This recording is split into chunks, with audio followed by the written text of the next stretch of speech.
For something like this, she would probably burn in hell. Jake thought the moment he found the old battered journal hidden under the bed of his girlfriend, Emma. The discovery so accidental, and yet so devastating that his hands shook as he touched the cracked leather cover.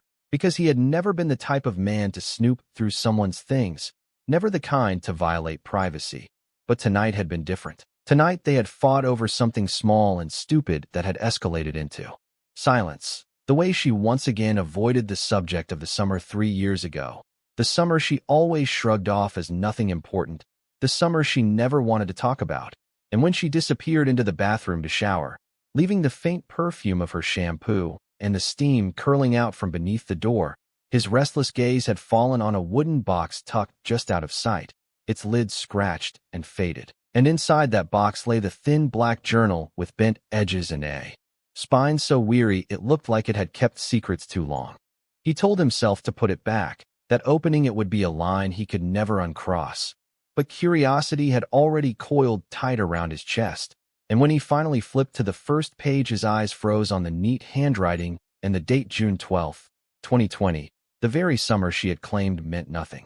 The first line struck him like a physical blow, because Emma's words poured with heat, with fear, with longing, with emotions she had never once shared with him, every sentence like a confession written to someone else, every page soaked in a passion that was not his, and worse, name after name was missing, replaced by a single initial, L.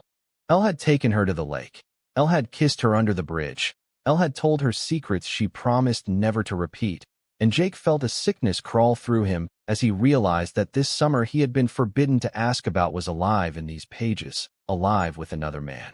The bathroom door clicked and panic snapped him back to reality, shoving the journal back into the box just in time before Emma emerged with damp hair clinging to her neck and a smile that now looked foreign, fake, to him, because he no longer saw the girl he thought he knew, but a stranger who had hidden an entire life from him. And when she suggested dinner, his voice cracked with excuses, his chest burning with anger and betrayal. And though she looked confused, she did not press, leaving him alone with his torment. That night he could not sleep, the darkness thick around him as he slid the journal out again under the glow of his lamp.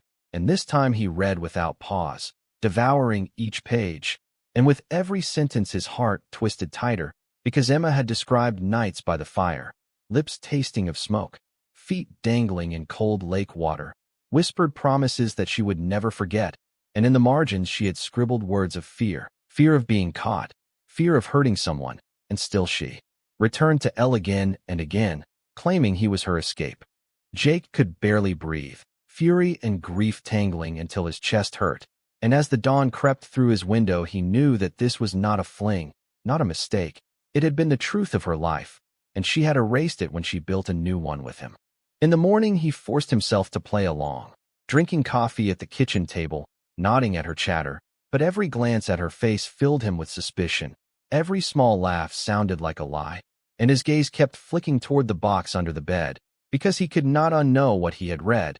He could not pretend she had not lied. By noon he made the choice, sliding the journal into his bag while she was gone. The guilt of theft prickling his skin, but the urge to know stronger than his conscience. And he drove to the lake Emma had described in those first entries, the place that had become her secret world with Elle. The drive an hour but feeling like a lifetime, his palms sweating on the wheel, his pulse hammering as if he were chasing a ghost. When he arrived the air smelled of pine and damp earth, the shore stretched out under gray skies, and though it was empty now except for a few fishermen, he felt the weight of her words pressing against the landscape, felt the truth of her memories stitched into the rocks and water. He opened the journal again, reading her lines aloud as he stood on the shore. He said this place would always be ours, a refuge no one else would find. And as he turned his head his eyes caught the mossy stones described in her writing, real and solid, a cruel echo of her secret past. He followed the path through the trees until he reached the old wooden bridge sagging over the stream. Another location painted vividly in her words. And there, leaning on the railing repairing a loose board, stood an older man who glanced up sharply as Jake approached. "You're not from around here, are you?" The man asked, his voice rough, his eyes narrowing with suspicion, and Jake stammered that he was just visiting, just looking around. But the man studied him too long before muttering something that froze Jake's blood. That summer brought nothing but trouble. Best to leave it buried. The warning clung to him as he walked away, the journal heavy in his hands, his mind spinning with possibilities, because now he knew Emma's lie was not just about love or betrayal. It was about something deeper, something dangerous, something the locals still whispered about in cautious tones. By the time he returned home late that evening, Emma was waiting on the couch scrolling through her phone, her smile automatic when she looked up, but he could see the shadows behind it, shadows he had never noticed before, and when he placed the journal on the table in front of him, he knew there was no turning back. He was going to unravel this mystery, even if it destroyed them both. Jake had never imagined silence could cut sharper than words, but now every second around Emma felt like living inside a storm he dared not speak of. The journal hidden beneath his jacket the night before, now resting inside his drawer at work, far from her hands, yet close enough that he could not stop thinking about it. Each sentence echoing with betrayal and something darker, something he still couldn't name. And when she kissed him goodbye that morning, her lips felt rehearsed, her eyes sliding away too quickly, as if she knew, as if she suspected he had seen her secrets. But still she said nothing, and he said nothing, and the silence grew like mold between them. By noon his curiosity had chewed through his resolve again, and he pulled the journal out, flipping to the pages marked with frantic handwriting, the ones dated late August, the entries where Emma's tone had shifted from passion to panic, her words scattered and trembling, and one particular line carved itself into his chest. He said people would never understand, that if anyone found out, they'd ruin us both. Jake underlined it with his thumb, questions tumbling like stones. Who was Elle? What had they done? Why did the locals still mutter warnings? And with each question came a hunger that burned away his fear, a hunger that turned him into something he didn't recognize, a man willing to lie, to sneak, to pry into every corner of Emma's past. That evening he suggested casually that they should take a drive to the lake sometime, that it might be fun, but Emma's reaction was instant, her fork clattering against the plate, her face going pale before she forced a laugh and shook her head, muttering about mosquitoes and mud, dismissing it too quickly, too nervously. And in that moment Jake knew for certain she was hiding more than an old romance, something she was desperate to keep sealed away. The days that followed became a dangerous balancing act, his smiles fake, his voice steady, while inside he pieced together clues from the journal and his own quiet digging, each lead pushing him closer to answers he wasn't sure he wanted. And when he drove back to the lake alone on a Saturday afternoon, the same man he had seen at the bridge was there again, hammering nails into the wood, and this time Jake forced himself to approach. "I'm Jake," he said, extending a hand, and the man hesitated before gripping it, his skin rough, his eyes shadowed. "Luke," the man replied, and the name struck Jake like thunder, because here was Elle, flesh and blood, standing right in front of him. He swallowed the urge to explode, to demand the truth, and instead pretended ignorance, asking polite questions about the lake, about the summer of 2020, while his heart slammed inside his ribs. Luke's answers came slow, cautious, his gaze drifting past Jake as though measuring what could be said, and then, almost as if by accident, he muttered, "Some things are better left where they belong, in the dark." When Jake pressed, Luke's eyes hardened, and he turned away, ending the conversation with finality. That night, Jake confronted Emma, not with the journal, but with simple questions, subtle traps. Did she ever know someone here named Luke? Had she ever been to the bridge at the stream?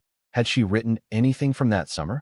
And though she laughed off the questions, though she pretended to be annoyed at his sudden curiosity, her hands shook when she poured wine, her eyes flickering toward the bedroom where the box used to be, as if she sensed the theft. By midnight, Jake could no longer restrain his rage, pulling the journal out and slamming it onto the table between them, demanding explanations. But instead of panic, Emma grew cold, her eyes darkening as she whispered, "You shouldn't have read that." The words rattled through him, not a denial, not a plea, but a warning, and when he shouted her name, she rose from the table and stormed out, leaving him alone with the book of confessions. He barely slept, pacing the living room until dawn, when his phone buzzed with a blocked number, a text flashing across the screen. "Stop digging, or you'll regret it." His throat closed, his hands trembling as he read the message over and over, realizing that this was no longer just between him and Emma, that someone else knew, someone was watching, and suddenly the summer she had buried 3 years ago had risen from the ground with teeth. The next day at work he felt eyes on him constantly, cars slowing near his office, co-workers whispering, or maybe it was just his paranoia unraveling him. But when he returned home, Emma was gone, her closet half empty, no note left behind, no explanation, and on the kitchen counter the journal sat open to a page he had not reached yet, a page dated September 2nd, 2020, where Emma's handwriting broke into chaos. He said if anyone found out we'd both pay. He said the lake keeps secrets. He said blood never washes away. Jake stared at the words until they blurred, his mind racing with images of betrayal, of crime, of something buried beneath water, and as the clock ticked past midnight he made a vow. He would uncover the truth no matter the cost, because Emma was running, and someone was threatening, and now he was caught in the middle of a storm that had begun long before he ever held that journal in his hands. Jake had never known emptiness could feel so heavy, the house hollow now without Emma's footsteps, her perfume fading from the sheets, the journal her only ghost lingering on the counter like a taunt. And though every instinct told him to burn it, to run, he couldn't, because it was his only map now, his only weapon, and so he carried it with him like contraband, flipping pages during sleepless nights, memorizing every scrawl of panic, every cryptic line about Luke and the lake, until his own reflection in the bathroom mirror looked less like a man and more like a shadow of one, obsessed, unraveling. On the third night of her absence he heard the knock, a sharp, deliberate rhythm on his front door, and when he opened it there stood an older woman with steel-gray hair, her eyes sharp as glass, holding a cigarette between two fingers. "You're Emma's boyfriend," she said without greeting, her voice husky from smoke and age, and Jake stammered yes before she stepped inside uninvited, scanning the living room with a look that suggested she knew more than she let on. She introduced herself as Marlene, the widow who lived 2 houses down the road near the stream. And when Jake asked how she knew Emma, her lips curled into something between pity and disdain. "Everyone around here knows Emma. Some of us wish we didn't." His stomach clenched at her words, but before he could press further, she spotted the journal on the table, her expression tightening as if she'd seen a corpse. "She left you that?" Marlene asked, and when Jake admitted he had found it, not been given it, Marlene sank into a chair, lit another cigarette, and muttered, "Then you're already in deeper than you realize." What followed was a story told in fragments, Marlene's voice low, cautious, as though afraid the walls might eavesdrop. She spoke of the summer of 2020, of whispers about Emma and a boy named Luke who spent nights by the lake, of fights loud enough for neighbors to hear, and then one evening when the screaming stopped and Luke vanished. The police called it a runaway, Marlene said, but the town never believed it, and when Emma left, most of them sighed in relief. Jake sat frozen, the journal's weight burning against his thigh, because now the fragments connected, the desperate entries, the sudden silence in September, the warnings carved into messy lines of ink. He asked Marlene if she thought Emma killed him, but Marlene only shook her head slowly. "I think Luke's gone, but I don't think it's that simple. Nothing with her ever is."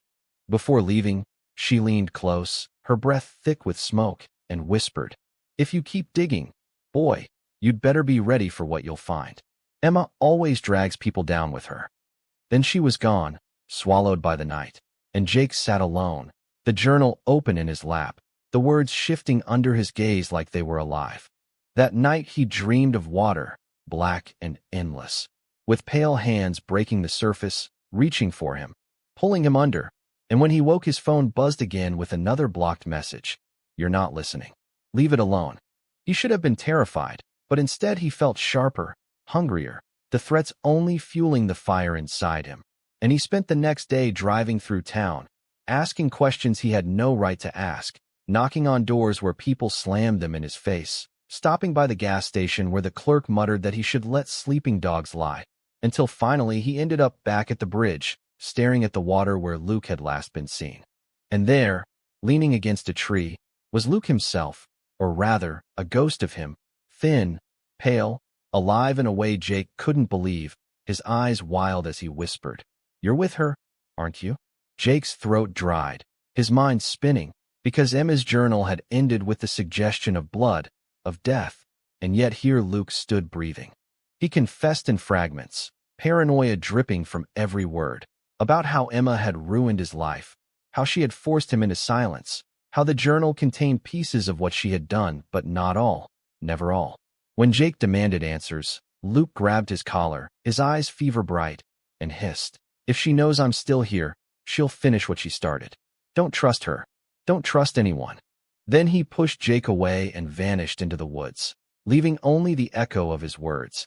And Jake realized with a sick certainty that Emma had lied to everyone, that her journal was less confession and more weapon, carefully written to trap, to twist, to control, and now he was caught in the middle of a truth too fractured to see clearly.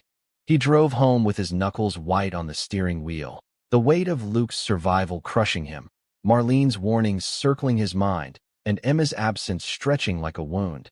And as he pulled into the driveway, he saw a car idling near his mailbox, its lights cutting through the dusk, and when he approached it sped away, leaving only a single envelope on the ground. Inside was a Polaroid, grainy and dark, of him standing on the bridge that afternoon, taken from the trees, proof that someone was watching, proof that he was not chasing the truth alone. Someone was herding him toward it, piece by dangerous piece.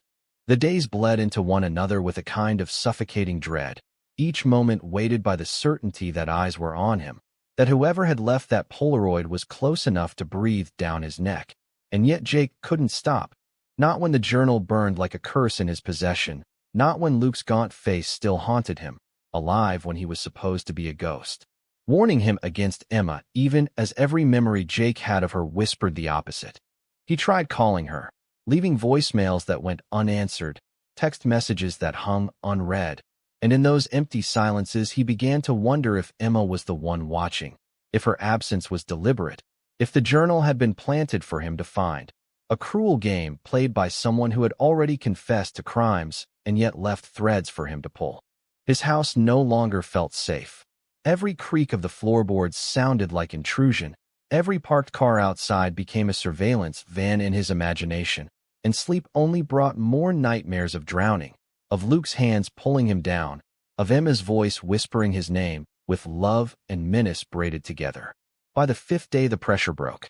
Jake stormed into Marlene's yard, pounding on her door until she appeared, weary-eyed and clutching her robe. "They're watching me," he said, shoving the Polaroid into her hand, his voice trembling on the edge of hysteria. She studied it, lips pressed thin, then closed the door behind her and told him in a hushed voice to stop digging, that the town had buried its secrets for a reason, that Emma was dangerous. But Jake snapped, demanding the truth, and Marlene finally spat it out. Luke had been found once before, in 2020, dazed and bloodied near the lake, swearing Emma had tried to kill him. But his story changed by morning, and within days he disappeared again.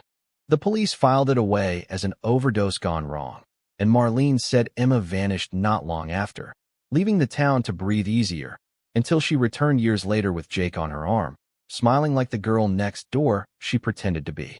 The revelation shattered something inside him, but even worse was the creeping suspicion that Luke's reappearance might not be real at all, that it was a performance staged to twist him further, to isolate him.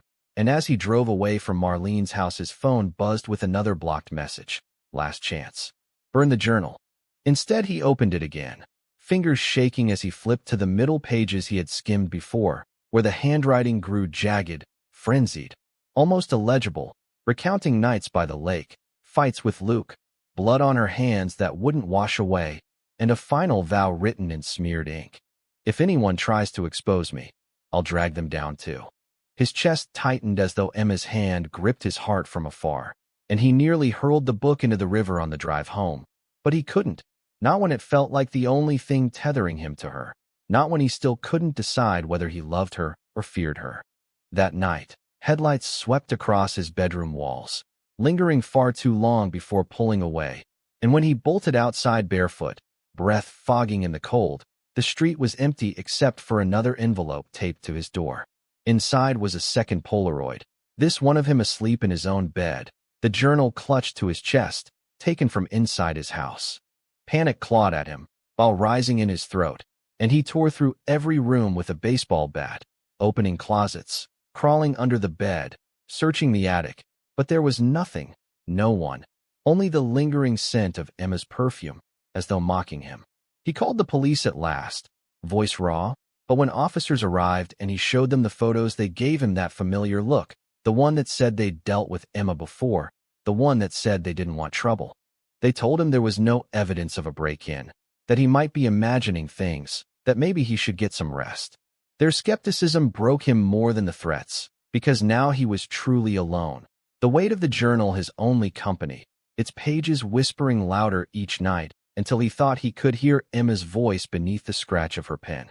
On the 7th day, he returned to the bridge, desperate for Luke, desperate for answers.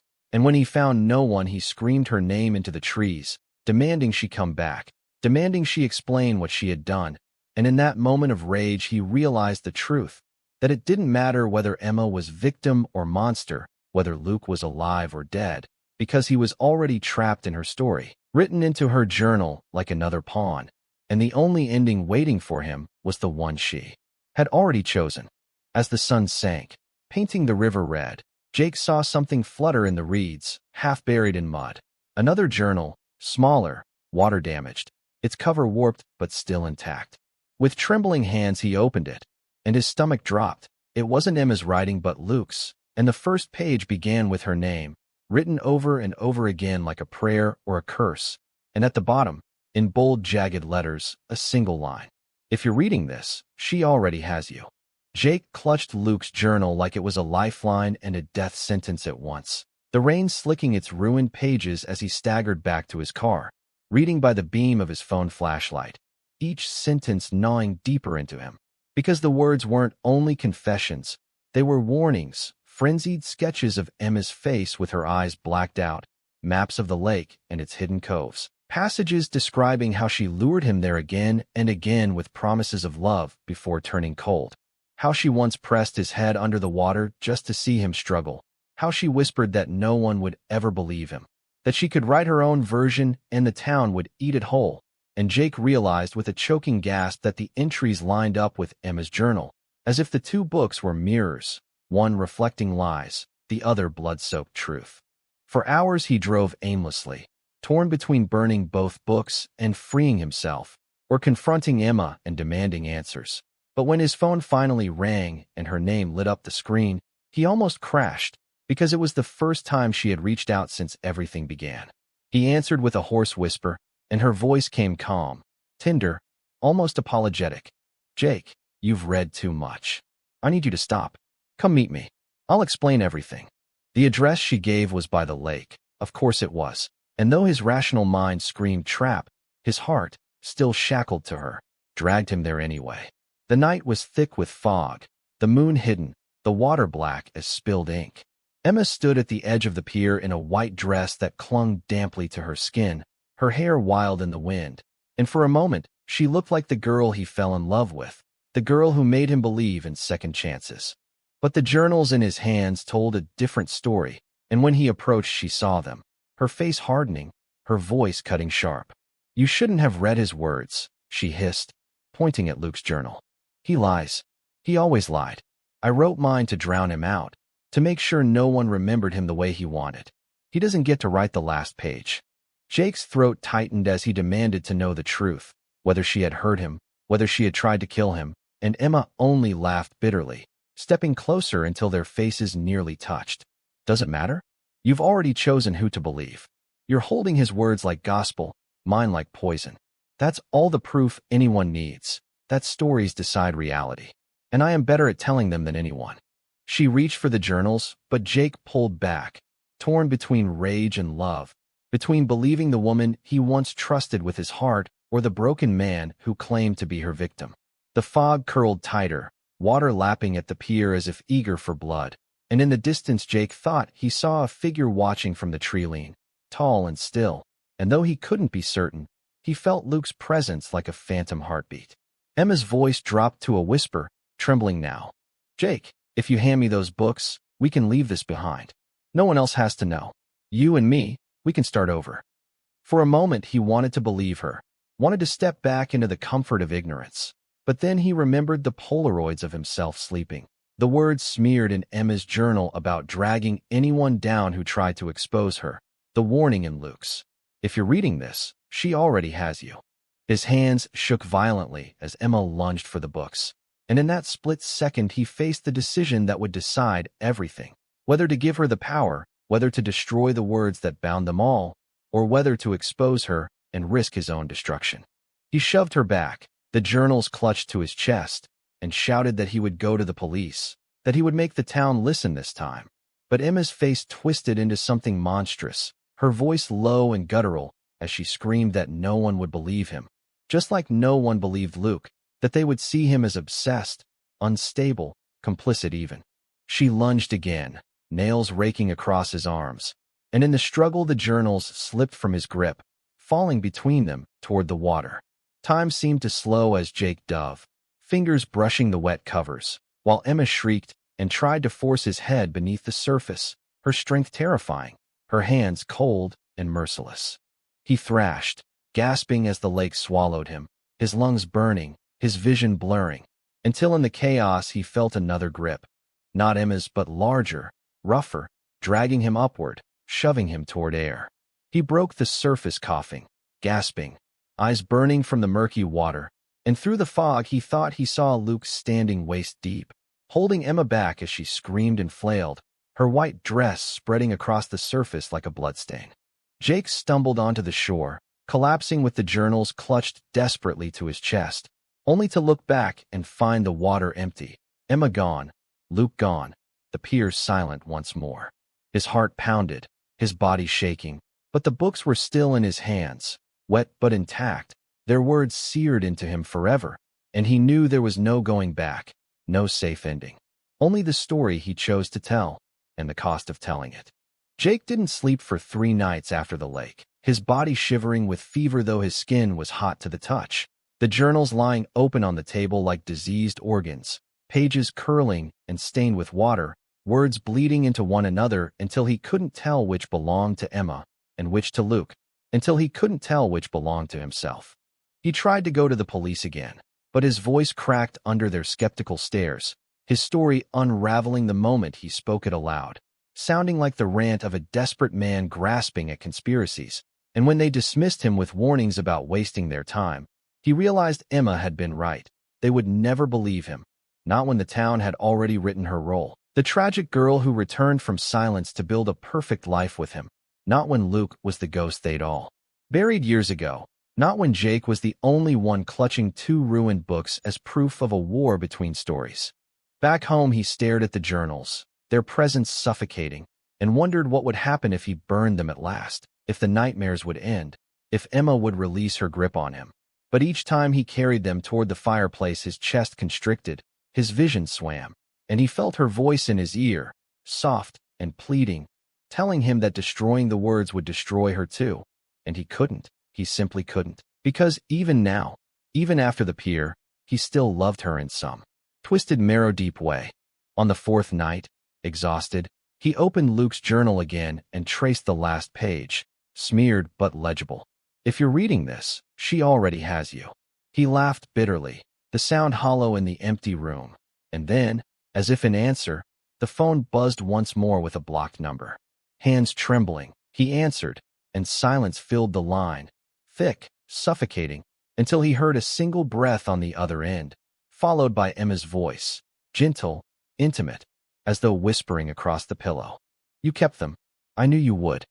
Jake froze, his mind spiraling. Was she alive? Had she drowned? Had Luke ever really been there at all? He wanted to scream, to beg, but his throat sealed, and by the time the line went dead he was already moving, stuffing the journals into a backpack, keys clattering in his shaking hand. He drove with no destination, past midnight diners, past fields silvered by moonlight, past the town that had turned its back, until he found himself again at the lake, headlights catching the fog rising from its surface like smoke from a smoldering wound. He staggered to the water's edge, ripped open the backpack, and held the journals above the black waves, screaming her name into the dark, daring her to appear, daring her to take them. His voice echoed and died, leaving only the ripple of water against wood, and slowly, carefully, He lowered the books into the lake.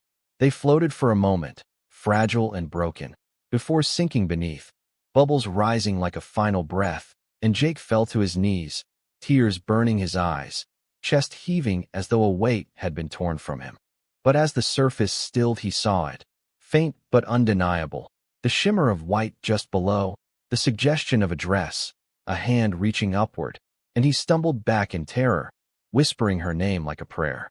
He fled then, heart pounding, but when he returned home the next morning drenched in sweat and mud, the journals were waiting on his kitchen table, dry, pristine, as if they had never touched water. That was the moment he broke. That was the moment he realized there was no escape, no burning, no drowning, no forgetting.